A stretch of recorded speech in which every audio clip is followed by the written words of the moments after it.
नमस्कार, मी आकाश डोंगरे ऑफिशियल या यूट्यूब चॅनलवर आपल्या सर्वांचे सहर्ष स्वागत करतो। गेल्या 35 ते 36 दिवसापासून दिल्लीतील जंतर मंतरवर विद्यार्थ्यांचं जे आंदोलन सुरू होतं, सोनम वांगचुक यांनी विद्यार्थ्यांच्या समर्थनार्थ त्या ठिकाणी जे उपोषण मांडलं होतं, त्या उपोषणाचा गेल्या खऱ्या अर्थाने काल विजय झालेला या ठिकाणी दिसून आला।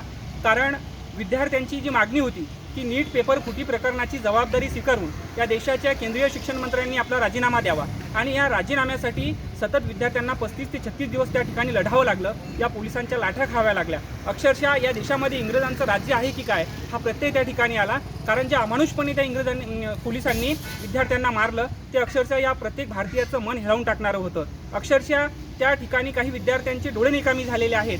काही विद्यार्थ्यांना अक्षरशः त्यांचे कोणाचा हात तुटलेला आहे, कोणांना एकदम डोकं फुटलेलं आहे।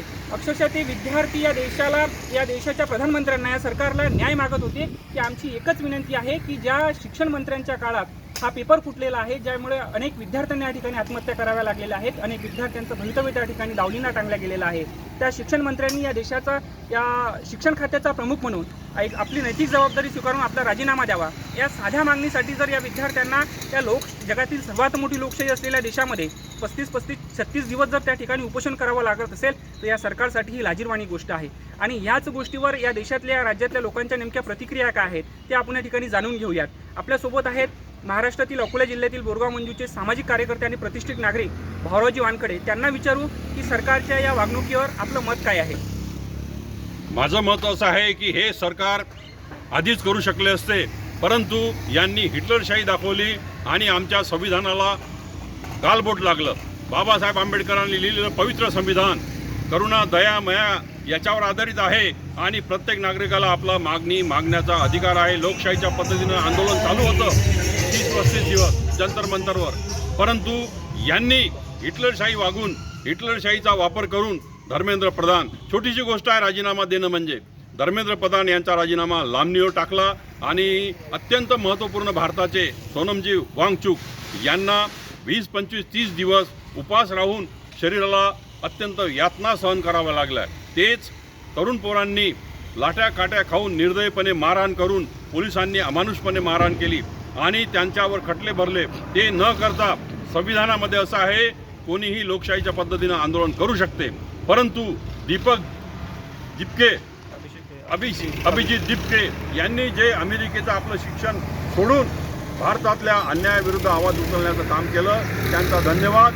आणि ते पण महाराष्ट्रीयन आहेत, आम्ही महाराष्ट्रात राहतो। आता धर्मेंद्र प्रधान राजीनामा दिला, याच्या आधी देऊ शकले असते।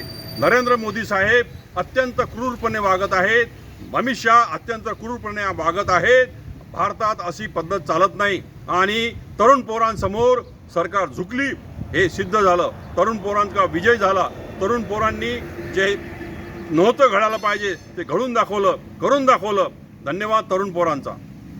विद्यार्थ्यांवर झालेल्या अमानुष लाठीचार्जचा जबाबदारी स्वीकारून या देशाचे गृहमंत्री अमित शहा यांनी सुद्धा राजीनामा द्यायला पाहिजे का? अमित शहाजी अत्यंत क्रूरपणे आहेत। अमित शहाजीनं एका दिवशी पोलीस कमिशनर बदलले आणि दुसरे आणले आणि तिथं बहुतेक लोकांच्या मध्ये अशी धारणा आहे RSSचे लोक घुसले व त्यांनी डॉक्टरी वेश करून वांगचुकजी यांना उचलले। अत्यंत आमच्या भारतात काळीमा फासणाऱ्या गोष्टी या सरकारकडून झाल्या आणि जनता साधेपणानं आंदोलन करत राहिली। त्यांनी पण राजीनामा द्यावा व मोदी साहेब जंतर मंतरवर तरुण पोरं आंदोलन करत असताना मोदी साहेब विदेशात फिरत आहेत। अरे पहिले तुमचा देश सांभाळा राजे हो, आणि आमच्या भारतीय घटनेला तुम्ही धरून चाला। भारतीय घटना अत्यंत पवित्र आहे, जगातली भारतीय घटना चांगली आहे, बाबासाहेब आंबेडकरांनी लिहिलेली आहे, सर्वांचा मान सन्मान करत आहेत। अत्यंत त्या घटनेला, संविधानाला तुम्ही महत्त्व दिलं पाहिजे, नाही तर तुम्हाला येणारा काळ माफ करणार नाही, जनता माफ करणार नाही। तरुण पोरांच्यामुळे सरकार चालते, तरुण पोरांच्यामुळे सरकार बदलते। आपल्याला नेपाळचं उदाहरण माहीत आहे, बांगलादेशमध्ये उदाहरण माहीत आहे। म्हणून आमच्या देशात लोकशाही टिकवावी, त्यामुळे लोकशाहीच्या पद्धतीनं देश चालवावा अशी सामान्यांची जनता मागणी आहे व माझी सुद्धा मागणी आहे। मी Republican Party of India socialist त्याचा संस्थापक आहो। मला त्याची अत्यंत चीड आलेली आहे जंतर मंतरवर झाल्या घटनाची। नक्कीच या देशातल्या, राज्यातल्या लोकांच्या प्रतिक्रिया आपण पाहत आहोत। या राज्यातल्या, देशातल्या लोकांमध्ये या सरकारविषयी अतिशय चीड आहे। आणि सरकारनं यानंतर हे लक्षात ठेवावं की हा देश संविधानावर चालतो आणि या देशामध्ये लोकशाहीच ही सर्वश्रेष्ठ आहे. हुकुमशाही आणण्याचा कदापि प्रयत्न करू नये आणि इथून पुढे प्रत्येक मंत्र्याने आणि प्रत्येक सरकारने आपली जबाबदारी स्वीकारून त्या देशातल्या जनतेला, शेतकरी, कष्टकरी, विद्यार्थ्याला न्याय देण्याचा प्रयत्न करावा. धन्यवाद.